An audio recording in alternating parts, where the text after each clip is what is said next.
नमस्कार दोस्तों, स्वागत है आपका छत्तीसगढ़ की ताज़ा और मुख्य खबरों में। एक एक खबर काम की है, इसीलिए ध्यान लगा कर देखें। अगर आप छत्तीसगढ़ के हैं तो चैनल को सब्सक्राइब कर लें। छत्तीसगढ़ के मुख्यमंत्री भूपेश बघेल ने लखनऊ के मेदांता अस्पताल में ऑक्सीजन टैंकर भेजा है। मुख्यमंत्री ने कहा कि उन्हें ऑक्सीजन की कमी के बारे में कांग्रेस की महासचिव प्रियंका गांधी ने फ़ोन पर बताया था, इसीलिए ऑक्सीजन टैंकर भेजा। इस बीच योगी आदित्यनाथ सरकार ने दावा किया है कि किसी भी चिकित्सा सुविधा में ऑक्सीजन और रेमडेसिविर की कमी नहीं है। मुख्यमंत्री ने इसकी जानकारी सुबह बैठक में दी। तो दोस्तों देखा, योगी आदित्यनाथ कह रहे हैं कि हमारे यहाँ ऑक्सीजन की कमी नहीं है, जबकि प्रियंका गांधी उत्तर प्रदेश वालों के लिए ऑक्सीजन मांग रही है भूपेश बघेल से ये कहकर कि यहाँ पर ऑक्सीजन की कमी है। अब कौन सच बोल रहा है कौन झूठ ये तो पता नहीं, लेकिन भूपेश बघेल ने तारीफ का काम किया है। बोलते ही तुरंत टैंकर भेज दिया ऑक्सीजन का लोगों की जान बचाने के लिए। छत्तीसगढ़ के मुख्यमंत्री भूपेश बघेल ने प्रधानमंत्री मोदी के साथ बैठक में आग्रह किया है कि राज्यों को टीके केंद्र की दरों पर दिए जाए, यानी केंद्र सरकार को जिस रेट में मिल रहे हैं उसी रेट में छत्तीसगढ़ को भी कोरोना वायरस की दवाई मिले। बघेल ने राज्य सरकार द्वारा जारी बयान में कहा था, राज्य में 18 वर्ष से अधिक उम्र के युवाओं के लिए टीकाकरण अभियान चलाने के लिए राज्य को वैक्सीन उपलब्धता की कार्य योजना जल्द उपलब्ध कराए। उत्पादक राज्यों को जीवन रक्षक दवाओं की आपूर्ति में बाधा नहीं डालनी चाहिए। आपको बता दें कि अभी 18 साल से ज़्यादा वालों को कोरोना वैक्सीन लगनी है, इसीलिए भूपेश बघेल ने प्रधानमंत्री मोदी से कहा कि जिस रेट में आप खरीद रहे हो उसी रेट में हमें भी इंजेक्शन मिलने चाहिए, ज़्यादा पैसे मत लो।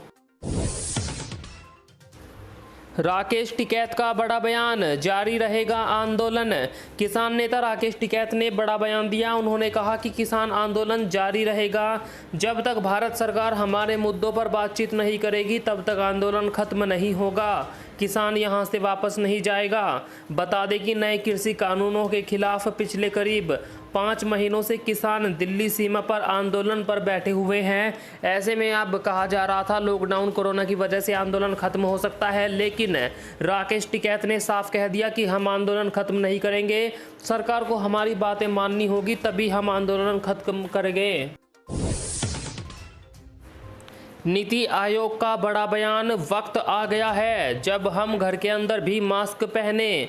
कोरोना के चलते पूरी दुनिया बेबस है। नीति आयोग में हेल्थ मिनिस्ट्री के मेंबर डॉक्टर वीके पॉल ने सलाह देते हुए कहा, अब वक्त आ गया है जब हमें घर के अंदर परिवार के साथ रहते हुए भी मास्क पहनना चाहिए। साथ ही इस बात का भी ध्यान रखें कि मेहमानों को घर पर ना बुलाए।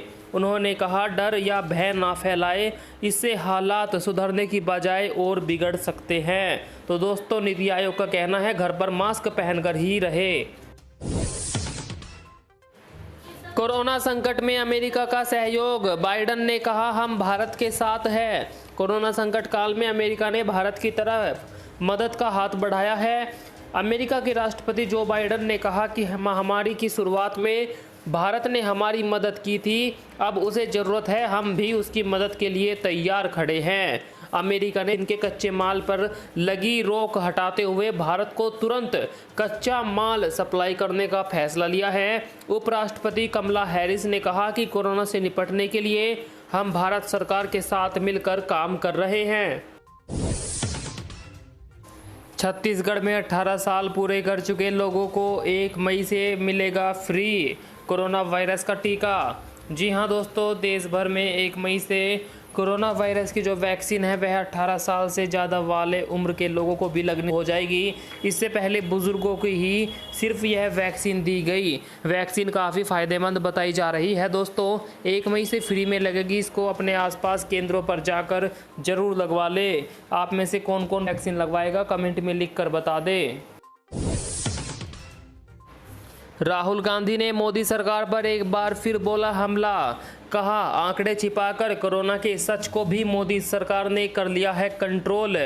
जी हां, कांग्रेस नेता राहुल गांधी ने केंद्र सरकार पर निशाना साधा।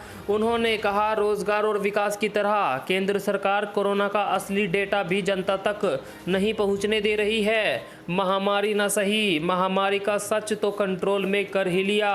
इससे पहले राहुल गांधी ने वैक्सीन को लेकर चर्चा करते हुए बात कही थी। देशवासियों को वैक्सीन मुफ्त मिलनी चाहिए, ऐसा उन्होंने कहा था। दोस्तों आपको बता दें, वह लगातार मोदी सरकार पर हमला बोल रहे हैं। देश में कोरोना का कोहराम, 24 घंटों में मिले 3,52,991 मरीज, 2,812 की मौत। देश में कोरोना का कहर लगातार बढ़ता ही जा रहा है। पिछले 24 घंटों में 3,52,000 से ज़्यादा नए मरीज मिले, वहीं लगभग 3,000 मरीजों ने दम तोड़ दिया। हालांकि राहत की बात यह है, इस दौरान 2,19,272 मरीज ठीक भी हुए। बता दें कि देश भर में अब तक 1,73,13,163 लोग संक्रमित हो चुके हैं, जिनमें से 1,95,123 की मौत हो गई कोरोना से। वहीं 28,13,658 मरीज अभी भारत के अंदर मौजूद है, जिनका इलाज किया जा रहा है। साथ ही आपको बता दें, 14,19,11,223 लोगों को कोरोना की वैक्सीन भी दी जा चुकी है। छत्तीसगढ़ के सुकमा में नक्सलियों ने हाईवे पर 7 वाहनों में लगाई आग। नक्सलवादियों ने भारत बंद का ऐलान 26 तारीख को किया था। उससे एक दिन पहले देर शाम को 400 मीटर के दायरे में 7 वाहनों को आग के हवाले कर दिया गया। साथ ही मौके पर पर्चे व बैनर भी लगाए, जिसमें भारत बंद का जिक्र किया गया। करीब 1 घंटे तक NH-30 पर नक्सली उत्पात मचाते रहे। आगजनी की पुष्टि SP के AL ध्रुव ने की। आपको बता दें कि देर शाम को 7 बजे NH-30 पर स्थित एर्राबोर थाने से करीब 2 किलोमीटर दूर वर्दीधारी व ग्रामीण वेशभूषा में 100 से अधिक नक्सली आ धमके। NH-30 पर पेड़ काटकर डाला गया और सुकमा की ओर से आ रहे वाहनों को रोका गया। नक्सलवादियों ने वाहन चालकों को नीचे उतारकर उनके मोबाइल ले लिए, फिर डीजल टैंक को फोड़ा और उसे वाहन पर डालकर उसमें आग लगा दी। छत्तीसगढ़ में मिले कोरोना से राहत के संकेत। राज्य में कम टेस्ट के बावजूद 100 में से 30 पॉजिटिव मिले। संक्रमण की वृद्धि दर में मामूली कमी भी दिखी। जी हां दोस्तों, आपको बता दें कि छत्तीसगढ़ में कोरोना के बीच राहत के संकेत नजर आए हैं। आपको बता दें, रविवार को कोरोना के 41,150 टेस्ट हुए। इनमें से 12,666 लोग संक्रमित पाए गए। रोज की औसतन 55,000 टेस्ट से कम होने के बाद भी प्रत्येक 100 में 30 व्यक्ति पॉजिटिव पाए गए। पिछले 2 सप्ताह से लगातार यही एवरेज बनी हुई है। एक सवाल के जवाब में बोले अनुपम खेर, घबराइए मत, आएगा तो मोदी ही। जी हां, देश में बिगड़ते कोरोना के हालात को देखते हुए लोगों ने मोदी सरकार को कोसना शुरू कर दिया।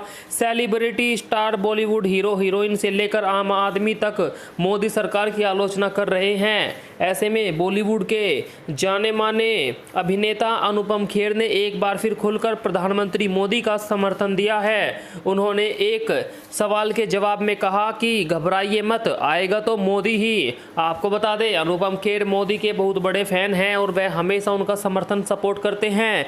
लेकिन इस वक्त भारत में ज़्यादातर लोग, ज़्यादातर बड़े बड़े हीरो हीरोइन जो है मोदी सरकार को कोस रहे हैं और मोदी सरकार को कह रहे हैं कि यह सही तरीके से देश को नहीं चला रहे, जबकि अनुपम खेर कह रहे हैं कि मोदी फिर से आएगा। आप बताइए, आपकी क्या राय है? मुख्यमंत्री शिवराज ने कहा, जिलाधीश जल्दी दे फसलों के नुकसान की रिपोर्ट। जी हां, मुख्यमंत्री शिवराज सिंह चौहान ने प्रदेश में बेमौसम बरसात से हुए नुकसान के आकलन को लेकर सभी जिलाधीशों से जल्द रिपोर्ट देने को कहा।